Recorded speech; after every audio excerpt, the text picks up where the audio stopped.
Hello everyone, welcome to my tech up basic YouTube channel. Friends, आजच्या क्लासमध्ये आपण Linux बेसिक्सला start करणार आहे आणि आजपासून आपण लिनक्सबद्दल काही क्लासेसमध्ये पाहणार आहोत, ज्यामध्ये मी कमांड्स वगैरे पण सांगणार आहे. परंतु आजच्या क्लासमध्ये आपण लिनक्सचं बेसिक्स पाहणार आहोत. तर लिनक्सची स्टार्टिंग कुठून झाली तर पहा, लिनक्सची स्टार्टिंग झाली 1964मध्ये. बेल लॅबोरेटरीमध्ये एक प्रोजेक्ट स्टार्ट केला होता, यामध्ये न्यू जर्सीमध्ये. आणि याचं पर्पज काय होतं की याचा पर्पज असा होता की एक ऑपरेटिंग सिस्टम बनवायचं आणि ही ऑपरेटिंग सिस्टम मल्टी युजर असली पाहिजे. म्हणजे त्यावर एका वेळेस खूप सारे युजर्सला काम करता आलं पाहिजे.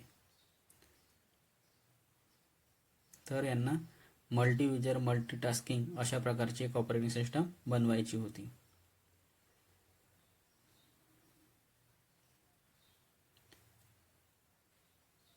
आणि 1964ला यांनी प्रोजेक्ट स्टार्ट केला न्यू जर्सीमध्ये.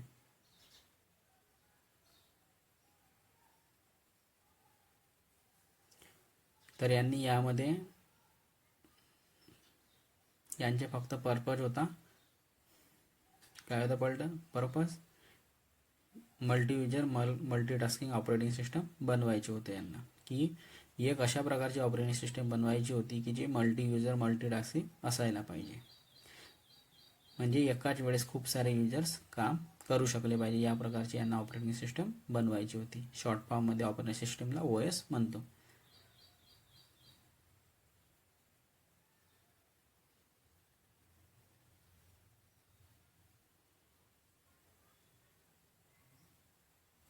तर यामध्ये यांनी 4-5 वर्ष काम केलं.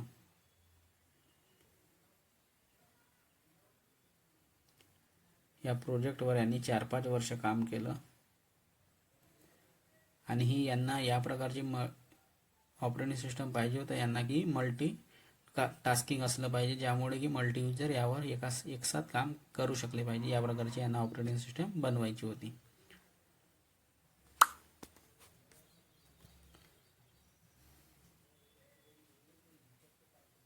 तर पहा, यामध्ये लिहून पण देत आहे मल्टी युजर मल्टीटास्किंग, की अशा प्रकारची ऑपरेटिंग सिस्टम की ज्यावर एकपेक्षा जास्त लोक काम करू शकले पाहिजे, एकाच वेळेस खूप सारे लोक काम करू शकले पाहिजे. या पद्धतीची यांना ऑपरेटिंग सिस्टम बनवायची होती.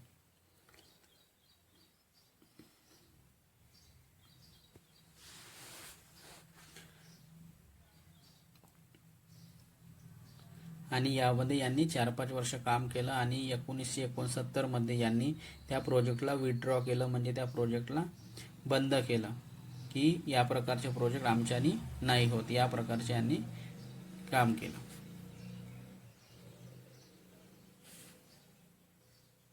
म्हणजे यांची टीम होती जे काम करत होती यामध्ये. ठीक आहे, एवढं आपलं समजलं असणार. आणि याच प्रोजेक्टमध्ये नंतर डेनिस रिची आणि केन थॉम्सन या दोघांचे तुम्ही नाव ऐकले असणार. याच प्रोजेक्टमध्ये डेनिस रिची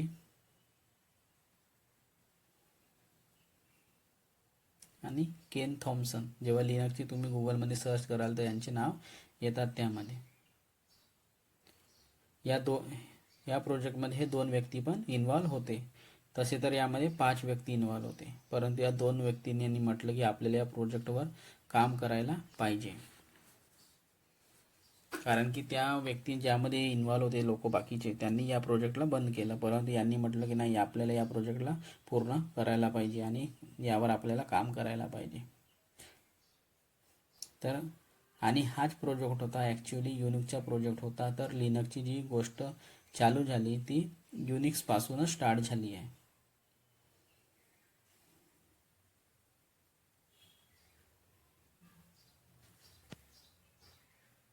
पहा, मी यामध्ये लिहून पण देत आहे. तर हा जो प्रोजेक्ट होता हा ॲक्च्युली युनिक्सचाच प्रोजेक्ट होता आणि ही जी लिनक्सची गोष्ट आपली आता यामध्ये चालू आहे ते युनिक्सपासूनच स्टार्ट झालेली आहे. याचा जो बॅकबोन होता तो युनिक्सच होता. आता युनिक्सची गोष्ट आता मी आपल्याला सांगत आहे, तर हळूहळू या गोष्टी आपल्याला समजायला समजणार की युनिक्सच्या आता बघा यामध्ये जो युनिक्स एक नाव आहे ते काय आहे, याचे फुल फॉर्म पण आहे आपल्याला मी सांगणार आहे युनिक्सचं, आणि मी लिंक्डइनमध्ये पण यांचे फुल फॉर्म वगैरे पोस्ट केलेले आहे. तर 1969 बेल लॅबोरेटरीमधून त्याला या प्रोजेक्टला विड्रॉ केलं, म्हणजे बंद केला 1969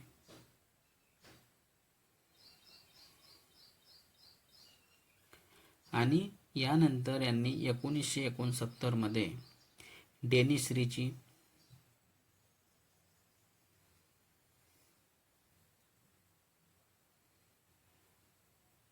याचं नाव तुम्ही खूप ऐकलं असणार, गुगलमध्ये पण सर्च कराल तर नाव शो होऊन जाणार लिनक्सबद्दल.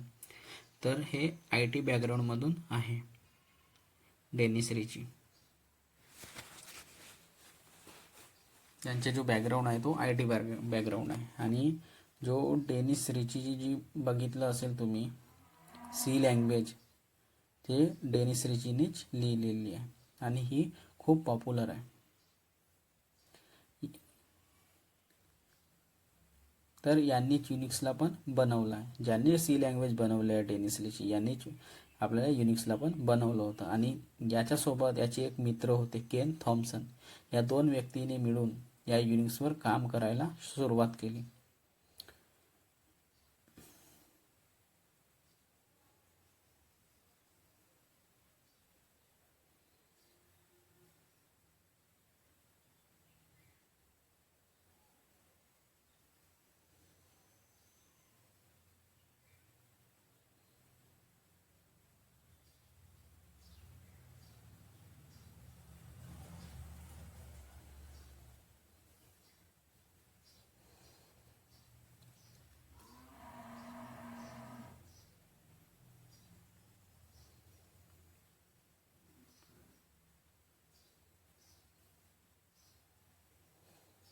तर डेनिस रिची आणि केन थॉम्सन या दोन व्यक्तींनी मिळून या युनिक्सवर काम चालू केलं.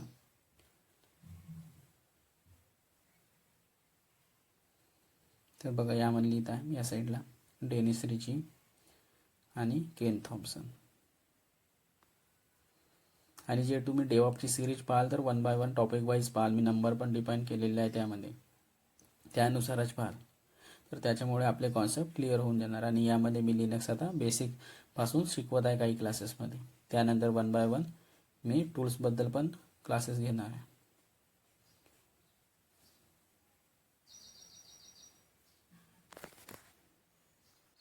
तर यांचा जो प्रोजेक्ट थांबलो होतं, तर त्यांनी नवीनपासून त्या कामाला स्टार्ट केलं. जो प्रोजेक्ट त्यांनी 1969 त्यांनी थांबवलं होतं, त्याच प्रोजेक्टवर यांनी पुन्हा काम करायला सुरुवात केली. आणि यांनी म्हटलं की ह्या आपल्याला ऑपरेटिंग सिस्टम यापासून बनवायचे आहे, आम्हाला यावर रिसर्च करायचं आहे ऑपरेटिंग सिस्टम बनवायसाठी. रिसर्च करायचं आहे स्पेसच्या रिलेटेड. यासाठी आम्हाला OSची गरज पडणार. यांना स्पेसच्या रिलेटेड रिसर्च करायचा होता आणि याच्यासाठी यांना एक OSची गरज होती, जो की मल्टीटास्किंग मल्टी युजर ऑपरेटिंग सिस्टमवर असायला पाहिजे. तर यावर यांनी काम केलं आणि यावर यांनी कामाला सुरुवात केली. तर यांनी यावर काम करून जो ऑपरेटिंग सिस्टम यांनी बनवलं त्याचे नाव युनिक्स हा नाव होता, UNICS. बघा यांनी त्या प्रोजेक्टवर काम केलं 2 व्यक्तींनी आणि त्यापासून एक ऑपरेटिंग सिस्टम बनवली आणि त्या ऑपरेटिंग सिस्टमचे नाव होता युनिक्स, UNICS.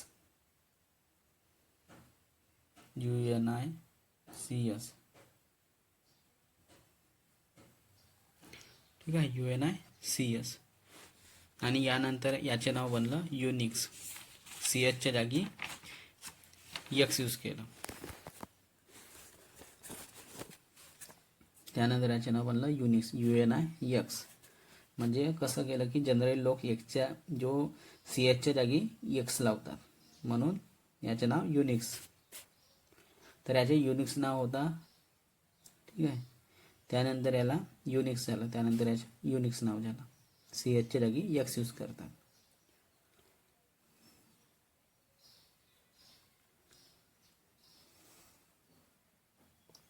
आता यामध्ये जो युनिक्स होतं जुनं नाव त्याचे मी फुल फॉर्म सांगत आहे यामध्ये. तर त्याचा फुल फॉर्म होतो युनिप्लेक्स इन्फॉर्मेशन अँड कम्प्युटिंग सर्व्हिसेस. यामध्ये लिहून पण देत आहे की युनिक्स हा CHच्या जागी X लावतात म्हणून त्याला आता युनिक्स नाव झालेलं आहे. ठीक आहे. आणि युनिक्सचं फुल फॉर्म आहे UNICHचं फुल फॉर्म आहे युनिप्लेक्स इन्फॉर्मेशन अँड कम्प्युटिंग सर्व्हिसेस. त्याबद्दल पण मी यामध्ये लिहून देत आहे बघा. युनिप्लेक्स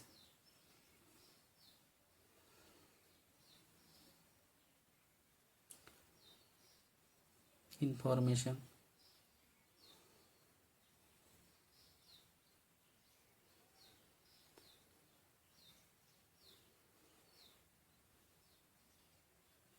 अँड कम्प्युटिंग सर्व्हिसेस.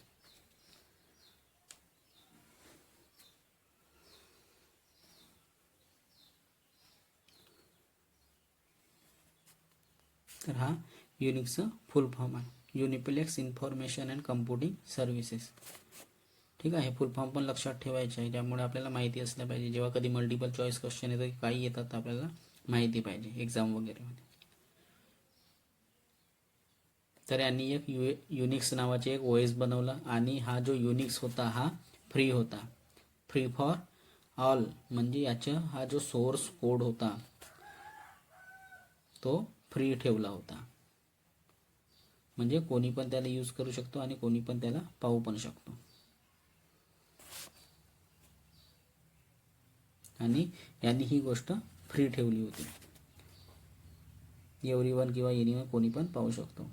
काय विचार करून फ्री ठेवलं होतं की सर्वांच्या कामात आलं पाहिजे. फ्री म्हणजे कोड सर्वांना सांगून दिलं म्हणजे सर्वजण त्या कोडचं यूज करू शकतात. तर फ्री ठेवून दिला.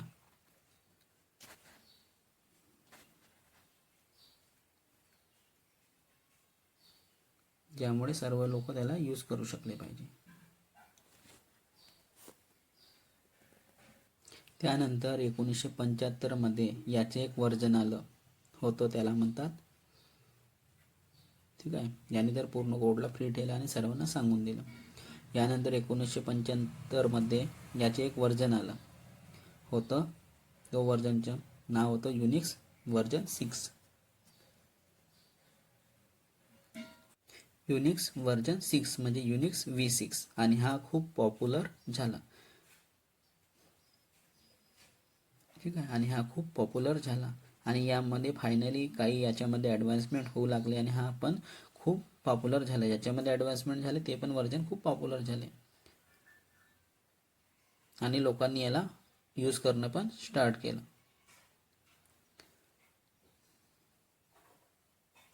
आणि तेव्हाच 1975च्या आसपास खूप साऱ्या कंपन्यांनी,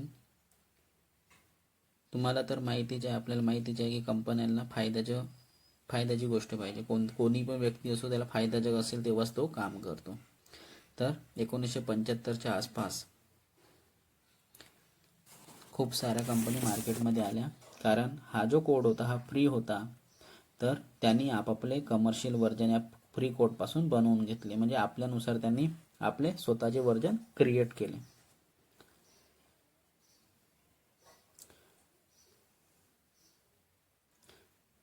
आणि यामुळे ते फ्री कोड होता. सोर्स कोड फ्री होता. आता पण फ्री सोर्स कोड लिनक्सचे फ्री आहे तर त्याला आपण यूज करून आपलं OS बनवू शकतो आपल्यानुसार.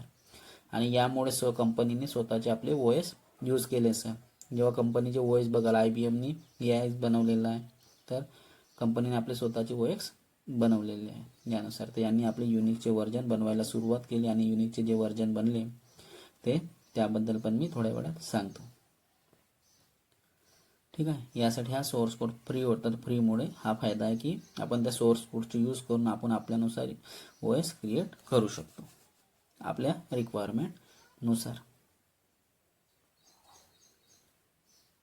आता यामध्ये कशा पद्धतीने झालेले आहेत हे काम यामध्ये मी पूर्ण एक वेळा डिटेल्समध्ये पूर्ण लिहून सांगून देतो एक वेळा चार्ट बनवून. ठीक आहे. तर पहा यामध्ये युनिक्स आतापर्यंत ज्या ज्या गोष्टी सांगितल्या त्या मी चार्ट्स बनवून यामध्ये सांगून येतो पूर्ण डिटेल्समध्ये. बघा युनिक्सची सुरुवात बघा 1964मध्ये बेल लॅबोरेटरीमध्ये न्यू जर्सी यांनी स्टार्ट केलं. Bell laboratory New Jersey. आणि 1969मध्ये त्या प्रोजेक्टला विथड्रॉ केलं म्हणजे बंद केलं. विथड्रॉ म्हणजे बंद केलं. आणि यामध्ये हा जो प्रोजेक्ट होता तो न्यू जर्सी बेल लॅबोरेटरीमध्ये होता. आणि हा जो प्रोजेक्टवर काम करतो यामध्ये पूर्ण टीम काम करत होती, परंतु यांना वाटलं की या प्रोजेक्टमध्ये काही योग्य वाटत नाही, तर यांना प्रोजेक्टला यांनी बंद केलं. त्यानंतर या प्रोजेक्टला 1969मध्ये बंद केल्यानंतर या दोन व्यक्तींनी डेनिस रिची आणि केन थॉम्सन यांनी या प्रोजेक्टला पुन्हा स्टार्ट केलं. आणि या प्रोजेक्टवर यांनी पूर्णपणे काम करायला सुरुवात केलं. यांचं एक होतं की आपल्याला अशा प्रकारची एक ऑपरेटिंग सिस्टम बनवायची की जे मल्टीयुजर मल्टीटास्किंग असायला पाहिजे, जे की एकसाथ मल्टिपल युजर काम करायला पाहिजे. अशा प्रकारची आपल्याला एक ऑपरेटिंग सिस्टम बनवायची आहे स्पेससाठी. यांनी स्पेससाठी यांनी रिसर्च करायला स्टार्ट केलं. आणि त्यापासून एक युनिक्स नावाचं एक बनवलं. युनिक्सचं एक फुल फॉर्म आहे युनिप्लेक्स इन्फॉर्मेशन अँड कम्प्युटिंग सर्व्हिसेस. आणि ह्या जी ऑपरेटिंग सिस्टीम होती या ऑपरेटिंग सिस्टमला यांनी फ्री ठेवलं, ज्यामुळे यांना सर्व लोकांना यूज करता आलं पाहिजे. आणि यापासून या सोर्स कोडपासून जो फ्री होता, यामुळे प्रत्येक कंपनीने आपापले त्यानंतर यांनी OS बनवले, कारण की कोणाला पण फायद्याची गोष्ट आवडतं. तर यांनी कंपनींना फ्री आपापल्या कंपनींनी ज्या ज्या कंपन्या त्यांनी आपापल्यासाठी स्वतःचे OS क्रिएट केलेले आहेत. आणि ते OS कशा प्रकारे क्रिएट केले कोणत्या कंपनी त्याबद्दल पण सांगणार आहे. त्यानंतर यांनी या OSला फ्री ठेवलं. 1975मध्ये यांनी या युनिक्सचं व्हर्जन 6ला लॉन्च केलं आणि हा व्हर्जन पण यामध्ये खूप पॉप्युलर झालं. Unix version 6. ठीक आहे. तर आता ही गोष्ट आपल्याला समजली असणार की कशा पद्धतीने यांनी ह्या गोष्टी मी तुम्हाला डिटेल्समध्ये सांगितलेल्या आहे. तर कशा पद्धतीने ह्या गोष्टी झालेल्या आहेत. तर आता युनिक्सपासून जे काही व्हर्जन बनले आहे त्याची पण आपण आता गोष्ट करणार. ठीक आहे. तर युनिक्सपासून ज्या ऑपरेटिंग सिस्टमनी व्हर्जन बनवले आहेत त्यामध्ये एक येते IBMनी आपलं AX बनवलं. सन मायक्रोसिस्टमनी सन सोलारिस बनवलं. तर बघा IBMनी आपलं व्हर्जन बनवलं AIX नावाने 1975 ते 1980च्या दरम्यान, त्यावेळेसची ही गोष्ट आहे. तर IBMने आपलं OS बनवलं AIX. सन सिस्टमनी बनवलं सन सोलारिसच्या नावाने. ॲपलनी बनवलं मॅक OS. मॅक म्हटलं तर सर्वांनाच माहीत आहे, फेमस नाव आहे. HPनी बनवलं UX. आणि यांनी आपापले व्हर्जन बनवले युनिक्सच्या नावाने. यांना आपण फ्लेवर्स ऑफ युनिक्स पण म्हणू शकतो. पहिले युनिक्स आलं होतं, त्यानंतर युनिक्सपासून यांनी स्वतःचे ऑपरेटिंग सिस्टम बनवले ज्यांना आपण फ्लेवर्स ऑफ युनिक्स म्हणू शकतो. यानंतर यामध्ये आणखी एक व्हर्जन आलं, त्याला आपण लिनक्स म्हणतो. तर बघा यामध्ये ह्या गोष्टी मी आपल्याला लिहून पण देत आहे. ठीक आहे. IBMनी AX बनवले 1975 ते 1980च्या दरम्यान, त्यावेळीची ती गोष्ट होती. सन सिस्टमनी बनवलं सन सोलारिस. ॲपलनी बनवलं मॅक OS. HP कंपनीमध्ये UX या नावाने बनवलं. आणि या कंपनीने सोर्स कोडच्या त्या फ्री सोर्स कोडचा यूज करून यांनी स्वतःची आपली ऑपरेटिंग सिस्टम बनवली. यांना आपण फ्लेवर्स ऑफ युनिक्स म्हणू शकतो. आणि पहिले आलं होतं, यानंतर यांनी युनिक्सपासून यांनी स्वतःचे ऑपरेटिंग सिस्टम बनवले, यांना आपण फ्लेवर्स ऑफ युनिक्स पण म्हणू शकतो. परंतु हे यानंतर यामध्ये काही व्हर्जन आले, त्याला आपण लिनक्स म्हणतो. परंतु लिनक्सची गोष्ट थोडीशी वेगळी आहे. तर लिनक्सला म्हटलं जातं की तो युनिक्सपासूनच बनला, तर युनिक्सला लिनक्सचं पॅरेंट मानला जातो. तर लिनक्सलाच त्याचं एक पार्ट मानला जातो.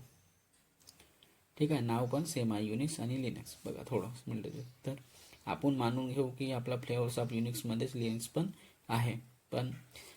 पण आता ही जी लिनक्सची गोष्ट आहे हे आपण आता यामधून आता या पार्ट्सपासून स्टार्ट करणार आहोत. तर लिनक्सची गोष्ट आपण पुढच्या क्लासमध्ये पाहू की लिनक्सची आता कशा प्रकारे गोष्ट आली. आता युनिक्स बघितलं, आता जी लिनक्सची गोष्ट आहे कुठून स्टार्ट झाली ते आता आपल्याला पुढच्या क्लासमध्ये मी सांगणार आहोत की कशा पद्धतीने लिनक्सची सुरुवात झालेली आहे. तर आता ह्या गोष्टी आपल्याला समजलं असेल की युनिक्सबद्दल की कशा प्रकारे याची हिस्ट्री होती, हिस्ट्री ऑफ युनिक्स वगैरे. तर याबद्दल या क्लासमध्ये आपल्याला समजलं असणार. आता आपण पुढच्या क्लासमध्ये या लिनक्सबद्दल पाहणार आहोत की लिनक्सची सुरुवात कशापासून झाली आणि याच्या काय काय गोष्टी आहेत त्याबद्दल सांगणार आहे पुढच्या क्लासमध्ये.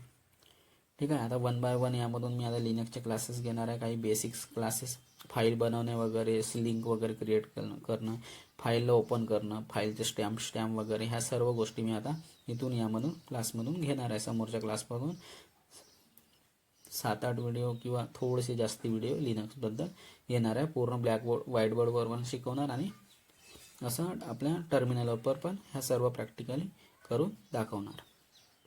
तर तुम्ही ज्या नंबरने मी क्लासेस अपलोड केलेले आहे त्यानुसारच तुम्ही पहा.